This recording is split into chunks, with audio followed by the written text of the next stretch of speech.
Hello दोस्तों, नमस्कार। हमारे जितने भी EPS 95 पेंशन धारक हैं, आप सबका हमारे नए वीडियो में स्वागत है। दोस्तों, मैं आपको बता दूं कि अजय कुमार सिंह ये बिजनौर के हैं और जो तो ये EPS 95 राष्ट्रीय संघर्ष समिति जनपद बिजनौर के हैं। उत्तर प्रदेश एवं समस्त NAC सदस्यगणों को संबोधित करते हुए उन्होंने एक पोस्ट लिखा है। इसी पोस्ट के ऊपर हम लोग बात करेंगे, साथ ही साथ में जो भी क्रिया प्रतिक्रिया है उस क्रिया प्रतिक्रिया को भी हम लोग देंगे। इनका पोस्ट के ऊपर ही बात करना क्यों मैं ज़रूरी समझ रहा हूँ, ये भी आपको पोस्ट पढ़ के ही समझ में आ जाएगा। दोस्तों, पोस्ट में लिखा है EPS 95 पेंशन धारकों के पेंशन वृद्धि को लेकर जो मामला सामने निकल के आ रहे हैं उसी के बारे में। सबसे पहले जो हेडिंग है उस हेडिंग के ऊपर हम लोग ध्यान देते हैं कि EPS 95 के 70 लाख पेंशनरों को कब मिलेगा न्याय। सबसे पहले ही न्याय की बातें हो रही हैं। यहाँ पे आप देख सकते हैं कि EPS 95 पेंशन धारकों को न्याय कब मिलेगा, इसके ऊपर चर्चाएं हो रही हैं।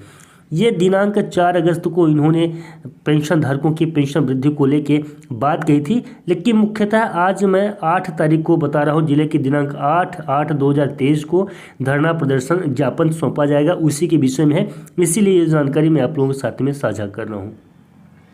4 अगस्त को श्रम मंत्रालय नई दिल्ली के सामने शांतिपूर्वक धरना प्रदर्शन कर रहे वृद्ध पेंशनरों के साथ पुलिस द्वारा किए गए बर्ताव की घोर निंदा सर्वत्र की गई है और देश के हर कोने, हर जिले में दिनांक 8/8/2023 को इसके विरोध में धरना प्रदर्शन कर ज्ञापन DM को सौंपा जाएगा। ये EPS 95 पेंशन धारकों का एक और बात है जो कि पिछले समय मैंने आपको बताया था EPS 95 पेंशन धारकों का किस प्रकार से जो तो दिल्ली में जो तो विरोध किया गया था पुलिस प्रशासन के माध्यम से। और जो तो यहाँ पे अब बात कर रहे हैं कि 8/8/2023 यानी कि आज 7 तारीख है, कल 8 तारीख होगा और कल के डेट में विरोध प्रदर्शन किया जाएगा। उस विरोध प्रदर्शन का जहां पे पुलिस प्रशासन के द्वारा EPS 95 पेंशन धारकों के साथ में जो बर्ताव किया गया था उसका विरोध प्रदर्शन 8/8/2023 को किया जाएगा। अब यहाँ पे और जो तो ज्ञापन भी DM को सौंपे जाएंगे, धरना प्रदर्शन किया जाएगा, ये बातें हो गई हैं। दोस्तों, इसमें क्या रहेगा वो भी मैं आपको बता दूं कि सेवा में जो पत्र लिखा गया है उस पत्र को मैं आपको बता दूं जो EPS 95 पेंशन धारकों के लिए पत्र लिखा गया है। पूरी जानकारी लेते रहिएगा दोस्तों। ऐसा नहीं है कि आप अभी देखें सुने फिर इसके बाद में आप जो तो पोस्ट से चले जाएं। पूरा पोस्ट देखिएगा क्योंकि आप EPS 95 पेंशन धारक हैं और आपको ये जानना बेहद ज़रूरी होगा कि आपके लिए क्या अपडेट सामने निकल के आ रही है।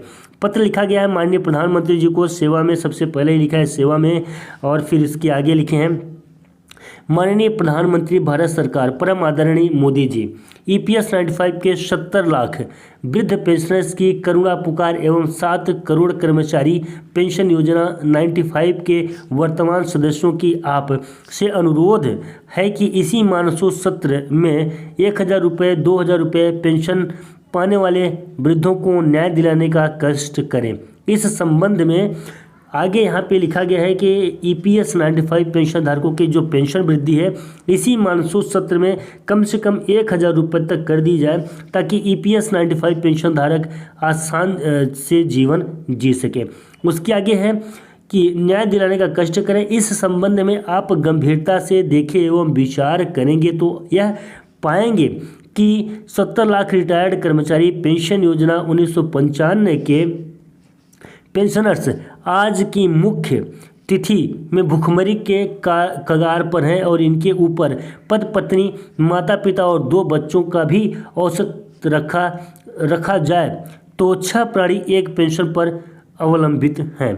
इस प्रकार से EPS 95 पेंशन धारकों की पेंशन व्यवस्था को लेकर जो बातें कही गई हैं कि EPS 95 पेंशन धारकों की अगर पूरे जो तो परिवार की गणना की जाए उनके पति पत्नी और बच्चों को लेके तो कहीं न कहीं EPS 95 पेंशन धारकों के कुल सदस्यों की संख्या एक परिवार में 6 आकी जा रही है। औसतन 6, कहीं कम है तो कहीं ज़्यादा है, लेकिन औसतन 6 है और उन 6 लोगों के बीच में मात्र 1000 रुपये से 2000 रुपये मिलती है।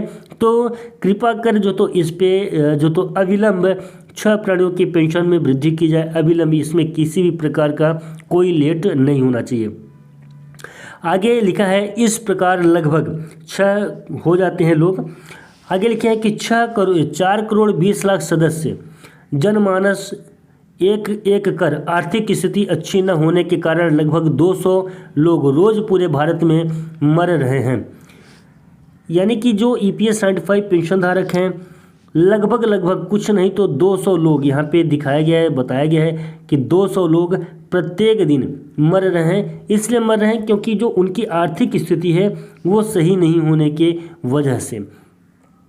इसलिए आपसे अनुरोध है कि स्थिति की गंभीरता को देखते हुए उनकी पेंशन वृद्धि हेतु आवश्यक विचार करने की कृपा की जाए।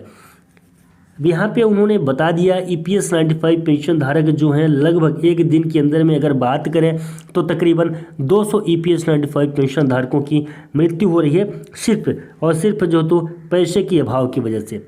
आगे वो लिखते हैं, वो लेखनीय है कि 7 करोड़ वर्तमान में कर्मचारी पेंशन योजना 95 के सदस्य हैं। पति पत्नी माता पिता और 2 बच्चों के औसत 6 सदस्य की नौकरी करने वाले एक ही नौकरी करने वाले पर निर्भर हैं। इस प्रकार 7 करोड़ इंटू 6 बराबर 42 करोड़ लोग EPS 95 पेंशन धारक जो हैं तो तकरीबन 42 करोड़ हो जाते हैं अगर उनके 6 सदस्यों को भी देखा जाए तो। आज इस एम्प्लॉयज़ प्रोविडेंट फंड स्कीम 95 में वर्तमान में इससे जुड़े हैं। यदि समय रहते माननीय प्रधानमंत्री जी कर्मचारी पेंशन योजना 95 के अंतर्गत आने वाले संपूर्ण भारत के औद्योगिक प्रतिष्ठानों, अर्ध सरकारी प्रतिष्ठानों, निगमों में कार्यरत कर्मचारी एवं असंगठित क्षेत्र के मजदूरों की करुणा पुकार सुनकर उन्हें न्याय नहीं दिलाएंगे, उनकी आत्मा को बहुत कष्ट होगा।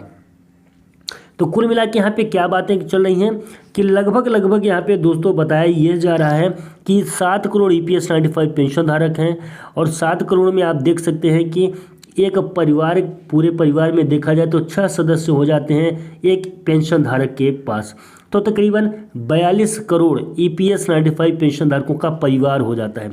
उस 42 करोड़ जो निर्भर हैं वो पूर्ण रूप से EPS 95 पेंशन धारक के पैसे पर निर्भर हैं। इसलिए उनकी जो तो पेंशन में वृद्धि करवाई जाए। और यहाँ पे असंगठित मजदूर करुणा पुकार, उन्हें न्याय नहीं दिलाया जाएगी तो उनकी आत्मा में बहुत कष्ट होगा। ऐसे लोगों का अभिशाप का आप भागीदार बनना होगा, आपको ही भागीदार बनना होगा, किसी भी दृष्टि से उचित नहीं होगा। आगे उन्होंने लिखा है इसी बात को लेके EPS 95 पेंशन धारकों के लिए, इसलिए आप जैसे न्यायप्रिय प्रधान सेवक 46 करोड़ 20 लाख लोगों की ओर से आपसे अपील है वह निवेदन है कि प्रतिमाह न्यूनतम पेंशन 7,500 DA दिलाने और वृद्धों की मेडिकल सहायता के लिए सभी 70 लाख EPS 95 पेंशनों के आयुष्मान कार्ड जारी करने की कृपा की जाए और स्वतंत्रता दिवस की पावन अवसर पर 15 अगस्त को लाल किले से इसकी घोषणा करने की कृपा करें ताकि 46 करोड़ लोग EPS 95 पेंशन धारक जो हैं 46 करोड़ लोग जो प्रभावित हो रहे हैं वे लाभान्वित हो सकें और आपका शुक्रगुजार तथा जीवन भर आभारी रह सकें। उसके आगे उन्होंने लिखा है जो EPS 95 पेंशन धारकों की पेंशन वृद्धि को लेके बात कही जा रही है तो यहाँ पे है आशा ही नहीं बल्कि पूर्ण विश्वास है कि आप 46 करोड़ जनमानस की बात को अवश्य सुनेंगे, विचार करेंगे, मंथन करेंगे और 15 अगस्त को इस मामले में अवश्य घोषणा करेंगे। तो दोस्तों 15 अगस्त जो सामने निकल के आ रहा है इस पूरे पोस्ट को देखने के बाद में अगर ये बात माननीय प्रधानमंत्री जी तक पहुंच जाती है तो 15 अगस्त तक EPS 95 पेंशन धारकों के पेंशन वृद्धि को लेकर बातें चल सकती हैं। हालांकि ये बातें ऑलरेडी उठाई जा चुकी हैं, संसद के इसी सत्र में बात भी हो रही है और EPS 95 पेंशन धारकों की पेंशन वृद्धि को लेकर जानकारी में निकल के आ रही हैं। तो 15 अगस्त तक EPS 95 पेंशन धारकों की पेंशन वृद्धि को लेके एक नए आंकड़े आ सकते हैं EPS 95 पेंशन धारकों की पेंशन वृद्धि को लेके। बाकी दोस्तों वीडियो को अगर आपने यहाँ तक अभी तक जो तो वीडियो में अगर बने हैं और आपने वीडियो को पूरा शुरू से लेकर लास्ट तक देखा है तो वीडियो के लास्ट में जय हिंद अवश्य लिख दीजिएगा। अगर आप जय हिंद लिखते हैं तो मैं मान लूँगा कि आप वीडियो को पूरा देखे हैं और वीडियो को अगर पूरा जिन्होंने देखा है तो बिल्कुल जय हिंद लिखना ना भूलें और जाते जाते चैनल को सब्सक्राइब जरूर करें। मिलते हैं नई वीडियो में और नए अपडेट में, तब तक के लिए नमस्कार, जय हिंद, जय भारत।